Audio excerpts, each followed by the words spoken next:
If you're in a realm of an established company, then congratulations. You probably also would have experienced the difficulty of at the time of onboarding the next executive advisor to help you to scale, to help you get to the next level, or perhaps just a team member.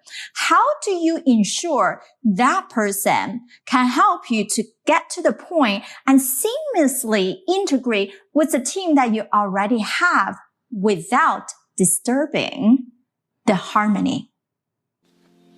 Healthcare entrepreneurs, are you ready to rewrite the rules for your business so you can have more time off, a great team, and more income while creating a positive social impact? Then you are in the right place. Welcome to The Provider's Edge. I'm your host, Sabrina Rumbach. I'm a provider, an international peak performance keynote speaker, and a best-selling author. Let's open the gateway to profitability for you today. My guests and I help healthcare entrepreneurs and startup founders like you break through barriers so you can control your business, control your life, and control your future.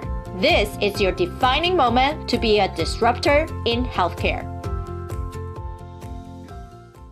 Picture this. A few years back, Janet, the CEO of a thriving digital tech company for patient advocacy, faced a puzzled dilemma. Despite a stellar growth trajectory, she found herself grasping with a unique problem, finding the right expert to join her team of advisors. Like many of us and those of you who are reading this right now, she believed that having an impressive lineup of advisors could skyrocket her company to a new height. Over the past decade, numerous companies, much like Janet's, have had their share of ups and downs. We've seen HealthTech companies and organizations driven by passion and innovation, pushing the boundaries of the healthcare industry. Yet, time and again, they're struggling with a common hurdle, which is assembling a formidable team of board advisors, as well as a core diligent contributors to their organization. Well, we sure understand your journey as a founder, as an executive, as a leader in your company and your organization. You have discovered that sole purpose and solution you wanted to solve within a healthcare system. You develop a great product to serve those potential people who truly need to make their life better and to make a real difference in the world. And you have achieved multi-seven-figure revenue in your organization, and you're well-funded. You have the operational resources and have had consistent growth, but you're now feeling stuck. You're not sure how to scale your business to the next level. You know there are potential for a massive growth in your company and organization. You want to jump off that growth plateau. One of the biggest aha moments you probably had was the people who helped you to build your company might not be the same people who can make your company the industry leader and build into that multi-eight-figure organization that you know you can create. So what do? You start searching for the best industry experts, contracting headhunters to help you because you know they have a lot more resources than you do, and thinking about how much money or stock you're willing to part ways so you can secure these best experts with their network, their knowledge, and their true input to help you to grow. Now, you all know retaining talent is tough. Leveraging an executive searching firm is important. yet costly to hire. Generally, executive search firm fee are calculated based on a percentage of hired executive for their first year of that they are working with your company. And that percentage falls anywhere between 20 to 35%. The higher percentage, of course, are going to be your board advisor level, executive level, versus a lower percentage for a more managerial or other part of the company. For instance, if the hired executive's annual salary, which truly on average is going to be between $200,000 to $300,000, we'll just say $200,000 for this particular role. The recruiting firm's fee is 25%. The company, you will have to pay $50,000 to hire the firm for that service. And we also know training and onboarding an executive often takes 90 days. Therefore, during the initial 90 days, this person might not be immediately contributing to your company since they are getting grounded, getting familiar with your operation, your boundaries, and what they might be able to contribute to. And how you onboard this executive, that crucial 90 days, reflect how well you can retain talent as a company. At the same time, during the period, we always need to look for how we can be very specifically leverage that executive's talent in the right role. On average, estimators suggest that onboarding costs for an executive can range from 50 to 150% of their annual salary. Keeping our example above, your expense for hiring that executive was $200,000. And therefore, onboarding costs for this particular role will range from $100,000 to $300,000. These costs, you wonder, where are they even coming from? Well, they might be coming from relocation assistance. If the executive is moving to a new location, costs related to moving, temporary housing, setting in can contribute to onboarding expenses. Now, you might also consider nowadays we're all hybrid work. A lot of us are having remote work, so that might not be a concern of yours. The second type of expense can be training and development. When I put together our board advisors for PulsePoint Path, part of that initial onboarding, not only we love for them to, yes, give us their input on certain proprietary process that we're building for other business advancements, but we also need to know, are the teams are able to function really well together, that we had to spend extra time and money in the beginning to train our advisors, as well as assessing their ability. Because as a team, we believe in peak performance, and it's not just by their titles and their experience. We have to see how do they understand each other and how do they morph with their talent. Some are more innovative versus other people might be more cautious, and therefore you can balance things off. So those costs and timing definitely can contribute to your onboarding costs. The third type of expense are technology equipment, providing these executives equipment that they can function really well. Tools required for them to perform their jobs effectively. Not all of them needed to have their personal laptop, cell phones, emails, or any other applications that might be involved in. Now, the fourth type of the cost is travel costs. If your advisors needed to meet clients in person, attending events, training sessions, all those do combine into one lump in the beginning.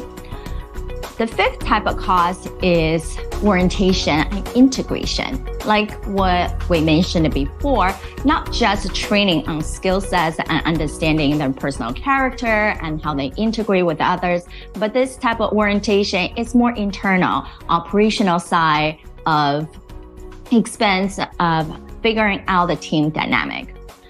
Number 6 is mentor and coaching. We do understand the importance of executive coaching and keeping tab and continue to help them to move forward as they are the leader and what in PulsePoint we call them the committee chair for each domain of the business. And lastly is lost productivity. Indirect costs associated with executives' time spent onboarding instead of contributing to the company goals. Despite the best effort to train, mentor, and onboard new members or executives, this is where some businesses stumble when new advisors join the team, causing clashing and existing members. Others found the progress altering due to the overlapping skill sets. The enthusiasm of the new hire was overshadowed perhaps by differences in value or lack of collaboration. But as the saying goes, every problem has a solution. Matching a new board member with the existing ones require a strategic approach. Now let's talk about the 6 areas for you to consider. Number 1, complementary skill set. Seeking advisors who are experts in set of areas that fills the gap in your existing board. When building your board advisors, consider a jigsaw puzzle, if you like, and each advisor should be able to bring in a unique piece and complement to the overall picture. If you think about a basketball team, everyone's position is different and skill set is different. Therefore, people who are in the front and the end who are more be able to be the forward versus people who are able to block when the ball is returned, they have different roles and different skill set. Although many of us have multiple skill sets and able to move around different areas, we do need to look for the specific set that are missing. So if your existing advisor excel in technology development, but lacking marketing wits, seek someone with a proven track record in that domain. Not necessarily have to be in healthcare. People who with marketing expertise in other domains really are transferable wisdom expertise that can be applied for healthcare. Our business advancement consulting firm, PulsePoint Path, actually created a specific way of 12 domains of business that we consider the most important for any company to be able to jump off that growth plateau. When we look at these 12 areas, not only they are domain based on legal, financial, technology, marketing, for example, but the skill set, particularly within each board advisor, need to also be able to tackle their own expertise and integrate with other people. Because if you create a marketing branding and your PR advisor are not actually matching what your marketing advisor is doing, then they actually is doing detriment for your company. And therefore, integrating these skill set is really crucial. This strategy has proven to prevent redundancy and ensure a well-rounded skill set that can address multifaceted challenges. By assembling a diverse team of advisors, you'll harness a spectrum of insights, fostering innovation and strategic decision-making. Number 2, culture fit. Ensuring new members value and align with your company culture can minimize clashes. A harmonized board isn't just about the years of experience they have, nor how many letters behind their names. It's about shared values. A new advisor might bring stellar credential, but if their value clash with your company culture, conflicts can rise. Consider this. A HealthTech startup that welcomed a renowned expert into their team, only to face turmoil due to differences in ethical stances. And this is not a hypothetical situation. We actually all seen that before, where you're so excited for that person to join your company. You had a multiple conversation, they're funny, agree to help you, but they are not thinking and have the same ethical or political or other belief system as the rest of your board. And therefore, the culture fit is truly need to be ensured. Therefore, to ensure culture fit, we must involve potential advisors in candid discussion about your company's mission, value, and expectations. It's not just an exercise for your high-level founders and co-founders to create, but you do need to involve even from the marketing team, from the branding strategist, from business operation, and any other team member to truly believe that you can be aligned in every single level as the core foundation for your company. For PulsePoint Path, we use various assessments to help us create that culture fit.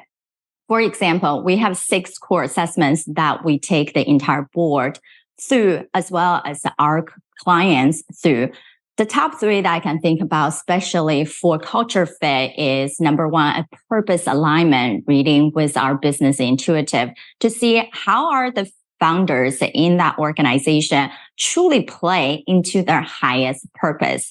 Otherwise, even they have such deep passion and drive, if they're on the wrong path, eventually they will going to take a left turn and quickly sell the company and not actually making much out of it and not able to become the industry leader that they can be.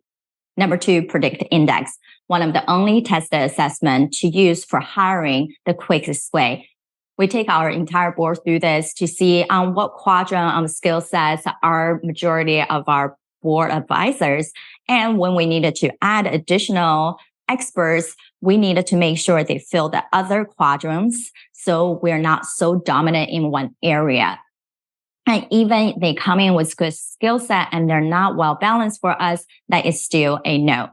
Number 3, we use body of 9. Many psychological testing, profiling for you guys could be Enneagram, could be the 16 personalities and whatever else that immediately come in mind.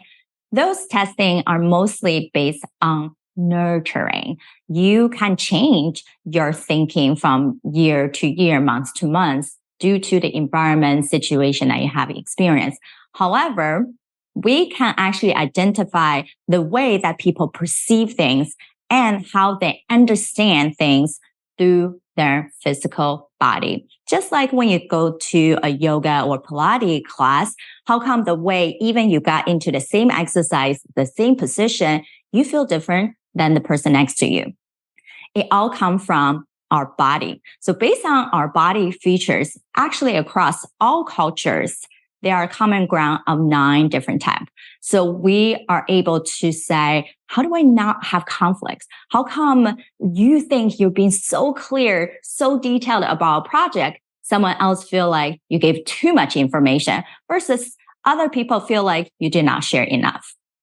That all because how we were born was how our body senses and the environment senses also determines how we truly see things. And that's why when we say you have to wear other people's shoes, see in their perspective, it's easily said and done. But when we actually can tap ourselves into that person's natural number, it's much easier. This combination of deep work minimizes the risk of clashing and ensuring alignment in decision-making and direction, creating a cohesive team that navigates the challenges seamlessly. Number 3, gradual integration, allowing new advisors to slowly adapt into your organization. Perhaps in the beginning is to sit in on meetings, observe before fully asking them to contribute and participate. Imagine inviting a guest to a dinner party before they officially become a part of your inner circle. Similarly, gradual integration is a strategic approach to introducing new advisor to your board by allowing them to get involved on their term. However, it's not to say you have no boundary. You do have to set certain level of how many days, how many projects for you to believe that they should be able to handle after beginning phase. And that is crucial also in that 90 days of initial period for you to plan that out. Or you have someone who's great at HR and talent optimization to help you to craft that strategy. This fostering familiarity and a deeper understanding of your company's echo for this particular new advisor. Additionally, this approach often is an opportunity for the current advisors to familiar themselves with the new members' perspectives and not just immediately feel like, ooh, a new intruder in some way. Keep the example of the dinner party. If you have a great set of people who already start eating and someone just happened to be walking in, and that does seem a little disturbing for the people who are already at the table. And just like you are at the table when you're trying to get up to get something or use the restroom, you do ask to be excused. So allowing some space in that period for people to really understand each other. It is an effective way to ease the transition, cultivate relationships, and set a stage for successful collaboration. Number 4, person-centered communication. Most people would say open communication, but that becomes ambiguous. Establishing transparent dialogue is important to address concerns and prevent conflict. This is also easier said than done. So how do we actually ensure that communication truly forms the cornerstone of any successful partnership? When integrating a new advisor into your board, maintaining open line of communication, of course, is crucial. Encouraging candid discussion and not just asking, do you have questions? What do you want to contribute? How can I support you? But be more directional into the specific areas and use examples of different projects or how things were being handled as a way to open up those dialogue. Imagine your company with a vivid conversation, open line of dialogue. You also observe the onboarded advisor with immense potential, but soon encountered disagreements due to unvoiced expectations. By prioritizing transparent conversation, you can lay the foundation for smoother transition and collaboration. Addressing even minor concerns prevents misunderstanding from snowballing into conflicts and fostering an atmosphere of trust and mutual respect. We all know this is easier. Now you might wondering, Sabrina, how do you do that? We understand the concept and the logic behind it. So what do we need to do? Now you have to think about how do you actually wear that person's shoe? We mentioned earlier, we as PulsePoint Path, a business advancement consulting board advisors coming in as a fractional board, we have to think that way for other people and within our team. So when we do our body of 9 assessment, yes, we can then activate ourselves in that person. So for example, I'm a natural 9. I think big picture. I'm a strategist. That's why I come up with the vision and big picture strategy for the right team member to actually do.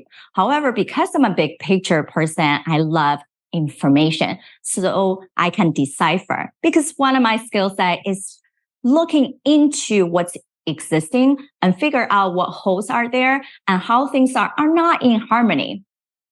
But because I have too much information, sometimes people get lost or they just wanted to read 1, 2, 3.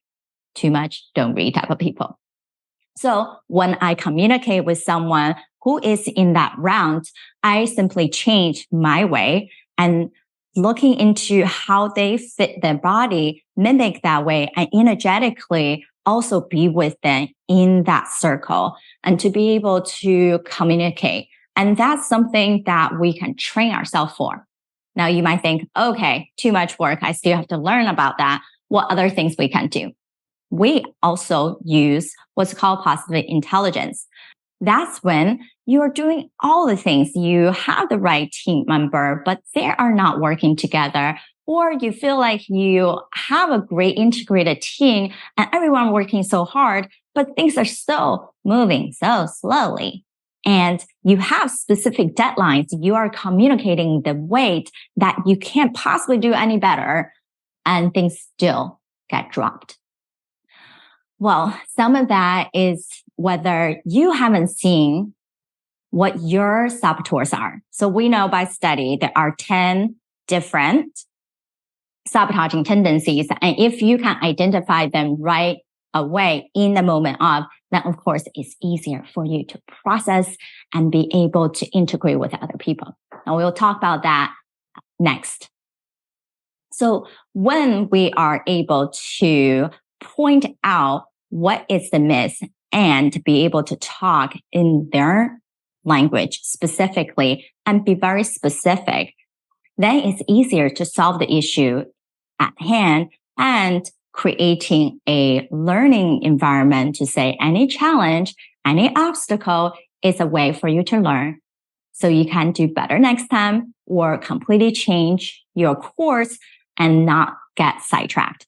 Number 5, clear, defined roles. We all know most conflicts come up by different expectation. What you think people should be able to do, more proactive versus passive, but that's not what other people are thinking.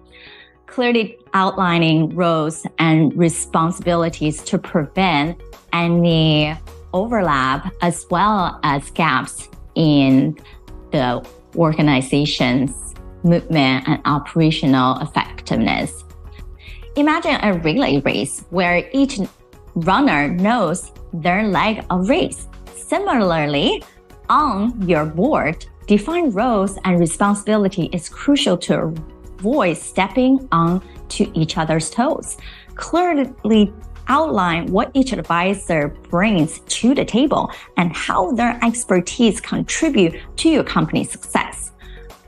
Aligns these expertise into an organized way so people don't start doing one project, but actually is dependent on the result of something else. And then things can get complicated by rewriting, redesigning, and re-strategizing. So number 1 definitely is get very clear on what each person is expected to do. Assign specific area to focus to prevent overlapping and establishing a sense of accountability. When I was putting together our board for PulsePoint, we had to say goodbye to a few advisors who initially were excited, and initially we were excited to have them. We also know we are unique. Nobody does business advancement consultation like we do, and we focus on collective genius. And that can come with challenges when you have multiple people. So think about your team. How big is that? When you have 3 people, those input output is different than when you have 10 people. How do you really handle when you have larger team and experts who have all these years experience more than you do? Therefore, be specific and proactive to create guidelines. For us, we have very specific communication guidelines, and that's even written in the contract agreement with our board advisors, as well as a detailed guideline and a whole dashboard on potential projects, milestones, links to our project management software, and exact display of how we see their progress, what we think they need to do, and how they come up with subcommittees to help themselves to move forward. For example, the marketing chair might want to have the PR chair who are our PR expert, as well as our sales expert on the team to help create the best client journey together so they can ensure client satisfaction. However, when you have that team together, they also need to define who is actually leading, who's taking the strategy and actually then implementing. So all these things need to be very thought out. And for any startup companies, even you have gained a level of success, all of these integration with operation efficiency is something that can always improve. By clearly defining these roles, you can create a streamlined decision-making process to ensure that each advisor's effort contribute to cohesive, forward-moving strategy.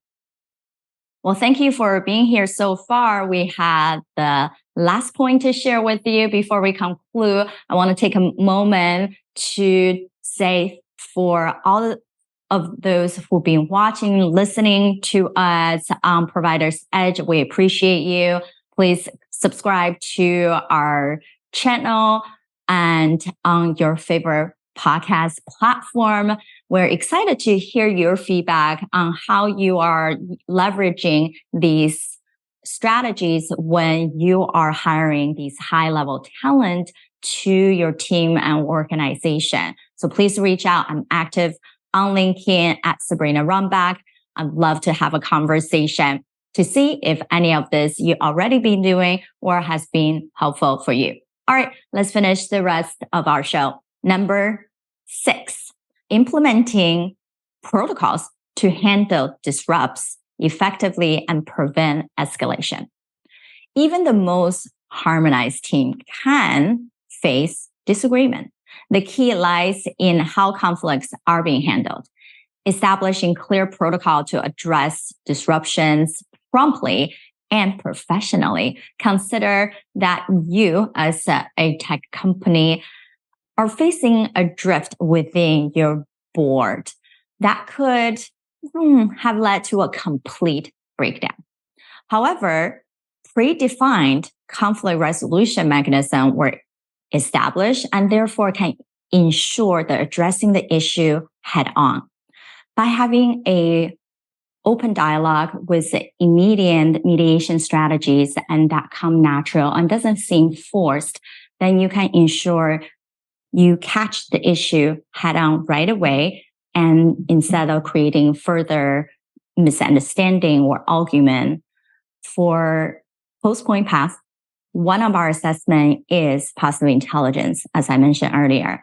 Then when the situation, how we rewire our brain when we're training both our advisors and our founders for them to be able to quickly scale is based on in the moment of when you're able to quickly identify your saboteur, then you realize it's not you, the person who's talking. Perhaps it's your judgment, right? Your judger, who is the number one saboteur. So we have asked everyone to identify a name for their judge.